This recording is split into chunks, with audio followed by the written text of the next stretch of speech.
Goku was hiding his strongest transformation all along. Many believe that the complete Ultra Instinct is Goku's strongest power, but those who have read the Dragon Ball Super manga know that there is a transformation that can surpass the white-haired form.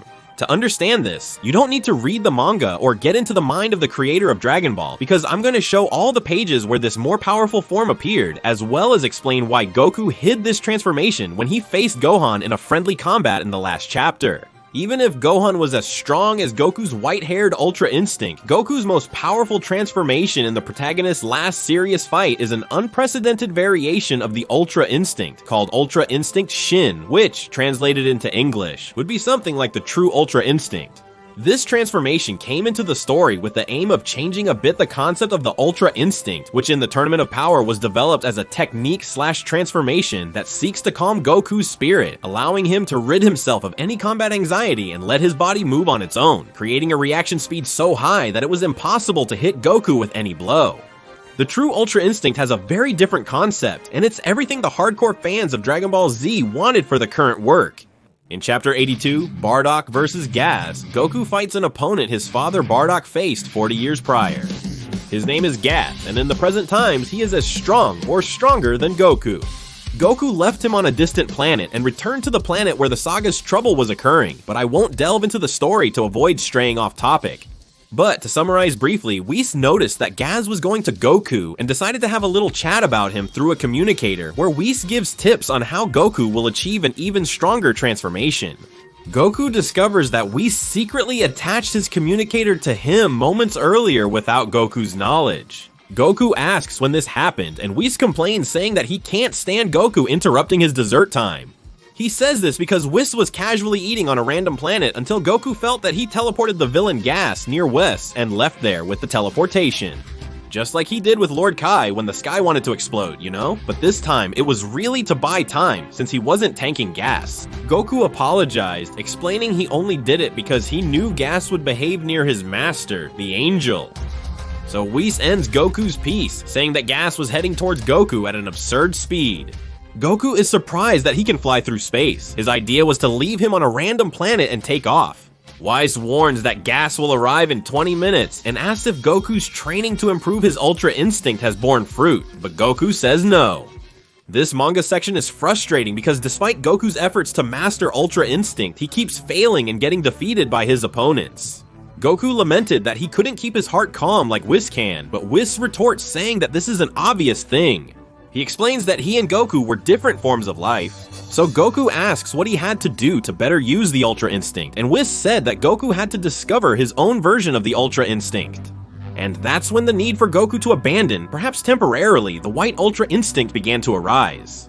After all, that form was just Goku attempting to imitate Whis. But since he is not an angel, but a mortal of the Saiyan race, this ends up making little sense. Listen to your inner voice. What kind of person do you believe yourself to be? Goku is intrigued and asks, what kind of person am I? Until Monaito, a Namekian Goku met on this planet who knew Bardock, says, hey, son of Bardock, I want to show you something. And that's where a surreal transformation in Goku begins, where he starts to understand his own history, his own origin, his own nature, and his own powers. And from there, he will achieve his strongest transformation up to that saga. Monaito pulls out a tracker left by Bardock, which Vegeta analyzes and concludes is broken. The manga is epic, and for a surreal reason, he didn't use it against Gohan. But there was an audio message recorded inside the device, as Monaito doesn't understand this technology very well. He never managed to make the audio play, but he assumes it's a recording of Bardock's fight against Gas, which happened 40 years ago. And he thinks that there, they might learn how Bardock defeated Gas. Granola's little robot, Granola being the main character of the saga, says it can play the audio, and what follows is one of the most exciting scenes of all time in Dragon Ball. Worth a like. Bardock in the audio says, I will stop Gas. Listen well, even if it's just the two of you, you need to survive. And when Goku hears these words, he has this reaction, survive, survive, you have to survive. Goku's memories return, and he remembers everything from his childhood. When he had to stay in an incubator to continue developing, when his father would come home injured from work and then leave, his older brother as well, Haditz, Gini, his mother working as a cook, and finally, the day his parents sent him to Earth. Chapter 83 features the entire battle between Bardo and Gas, which will not be fully recounted here. The video will focus on the key moments showcasing Goku's journey to attain his most powerful transformation. Goku, after watching the battle, says something we would never expect to hear from him. He says, "I think I now understand what Saiyan pride means." This marks the end of Goofy Goku and the beginning of Ultra Cheat-based Goku. You are unforgivable, understand? But then, what made Goku understand this once and for all? I don't even need to say it was Bardock's behavior here in the battle, which was simply relentless. I'm going to show the highlights so you can see how Bardock's mentality is perhaps the strongest among all existing Saiyans. Although his power could have been further developed if he hadn't died so young. After all, Saiyans are young until they're 80. He could have been the Super Saiyan if the tyrant Frieza hadn't heard the rumors. When Monaito tells Bardock to run, having accepted his fate, Bardock's face shows genuine, almost comical surprise. As if he couldn't believe how the Namekian had given up his own life without a fight. For a Saiyan, it's entirely unimaginable. He clearly realized that Gas, even though he was a child, was an opponent who could kill him, but running away wasn't even an option for him. Funny that Gas indirectly warned Bardock that planet Vegeta would be destroyed. That's why I enjoy this saga. It completes the missing pieces from Dragon Ball Z's story. Bardock gets quite upset when Minato doesn't stay clear of the battle. Saiyans, like Vegeta, prefer fighting solo. As the battle progresses, Bardock realizes Gas is much stronger than him. Gas, noticing this, grows confident and taunts Bardock. However, Bardock, channeling Goku, expresses excitement at facing a powerful foe instead of surrendering. Despite being badly beaten, Bardock is sent back to his home planet by Monaito, who gathers the spheres and asks the dragon he created to do so. Monaito believes that with Bardock's good heart, he will save many lives in the future, as long as he survives. But the dragon doesn't send Bardock back because the myth rejects the proposal. Even if it costs our lives, we Saiyans never retreat from a fight. Monaito gives up on making Bardock save himself without taking risks, and asks what else Bardock wanted.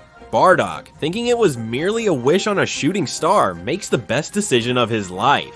He wishes for his children to grow up well, that's his only desire. This request simply made everything go right and both Goku and Hadid survived, even though later his grandson helped to kill his eldest son. But we don't mention that part. The fight continues and Gas keeps winning. He rips off Bardock's tail, claiming that Bardock is now powerless without the ability to transform into a giant monkey. Then he creates a key spear and throws it. Monaito jumps in front, apologizes for the earlier intrusion, and urges Bardock to win at all costs. This makes Gas angry, and he releases his instincts, making him even stronger. Gas threatens to kill everyone, even Granola, who was just a little kid that Bardock had saved to do a good deed. Bardock doesn't consider he will be defeated. Gas asks him why he fights, knowing he wouldn't win. Was it to atone for the Saiyan's sins or for revenge? The tough guy denies both. He then releases an intriguing key aura, seemingly a new power stage Saiyans can awaken, preceding the Super Saiyan form. Bardock adds, in a fight to the death, only a fool would think of anything other than winning. He wins and keeps winning. And wins, only. I fight as long as there is an enemy to defeat. Guys, record what I'm about to say. This sentence he just said is the synthesis of what the Saiyan nature is. Knowing this will be important for the conclusion of my video. With this new power, Bardock begins to dominate the fight, and Gas, confused and in shock, says I thought the Saiyans didn't have any other hidden power besides the Ozaru. You thought wrong. We Saiyans always evolve every time we surpass our limits. Then Gas collapses from taking so much beating and is, at last, defeated by Bardock. Does this fight show Bardock surpassed King Vegeta's peak? I can explain further in another video. Now that you guys are tuned into the context, we return to this speech. Goku, seeing this lesson in a winning mindset, realized that even if he is 300 quadrillion squared times the weight of his fat ant, cubed stronger than Bardock, he himself did not trust his own power. Even Vegeta, the essence of Saiyan royalty, recalls this notion, heeding a low-class Saiyan. He concluded that the Saiyans needed to carry their pride, not their sins, resolving Vegeta's internal conflict and guilt over his past transgressions. Even Bills tried to help with Vegeta's mindset, but Bardock demonstrated that he possessed the mindset Bills desired in a potential successor. Bardock is even better than Bills since he is not as selfish. Monaito concludes the lesson by stating that a race's pride lies not in seeking their sins or revenge, but in accepting their nature and beliefs. He breaks the fourth wall, looking at the screen and saying this applies to all races. Motivated by Bardock, Goku and Vegeta aim to defeat Gas decisively rather than merely fight him. So the two will fight against Gas, but since I'm going to bring this whole saga to the channel and my subscribers will receive the notification soon, I'll skip to the end. Vegeta fights Gas alone for a while, getting beaten up. Tired of it, he tells Goku that Ultra Instinct hasn't made a difference, and urges him to find a solution while he attacks Gas himself. Goku clenches his fist and says, "Seek my own instinct." The fight continues until Vegeta is exhausted. As Gas is about to kill Vegeta, Goku creates a force field and brings him close. He completes the meditation, stating that it's all he has and worth trying. He affirms it's his way of being. Goku answers Whis' question internally, and now he knows what kind of person he is. He activates Ultra Instinct Shin, his most powerful transformation yet. It looks a lot like the Ultra Instinct Omen, which Goku uses against Jiren, but in the manga, the Omen doesn't have any energy around it, while this one has exactly the same energy that Bardock used to defeat Granola, giving rise to a new form. Gas asks if the silver-haired one, or white in the anime version, wouldn't be stronger. Goku doesn't deny it, but says that with that technique, his heart needed to be at peace. In this one, he could use his emotions. This shows that this form is stronger than the silver-haired one at this moment. After all, although the other one has a greater potential power, Goku doesn't have control over it, and this is clear in all the battles where it appears in this arc. He concludes by saying, "After all, at this moment, my heart is not at all at peace." Granola sees Bardock and Goku. Goku and Gas trade punches, with Gas getting the worst of it. The battle unfolds, and Goku concludes that he is slightly superior to Gas, and looking closely at the fight, we see that the Ultra Instinct's dodging technique is still present, but weaker. However, the other advantages compensate for it. The silver-haired form took the attack, but due to low damage, he was only slightly injured. But the silver form would never give this attack. Even Vegeta finds it funny, and Gas is getting beaten up. After this, there's still a fight, but to receive the rest, you already know. Just activate the bell after subscribing, and I will release this complete saga. Now let's see why Goku hid this incredible power when he fought with Gohan in the last chapter. The crowd already came thinking they were all smart and making decisions. Bios said that the white superior instinct is the strongest, and Whis confirmed. It's true. However, when Goku fought against Gas, he also acknowledged that Gas is the strongest.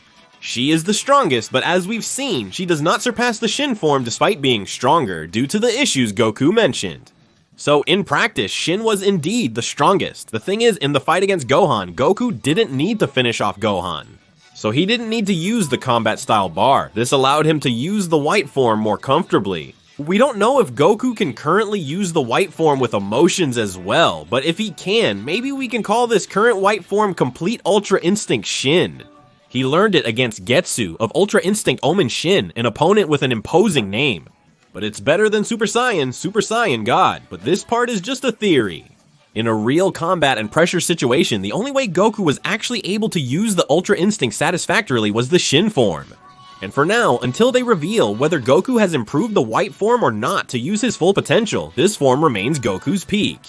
And it was hidden against Gohan because Goku's goal was just to test his son and not to finish him off. Making a video like this is a lot of work. So if you want to encourage me to continue with this content, please leave a like. And if you want to receive more videos like this, subscribe.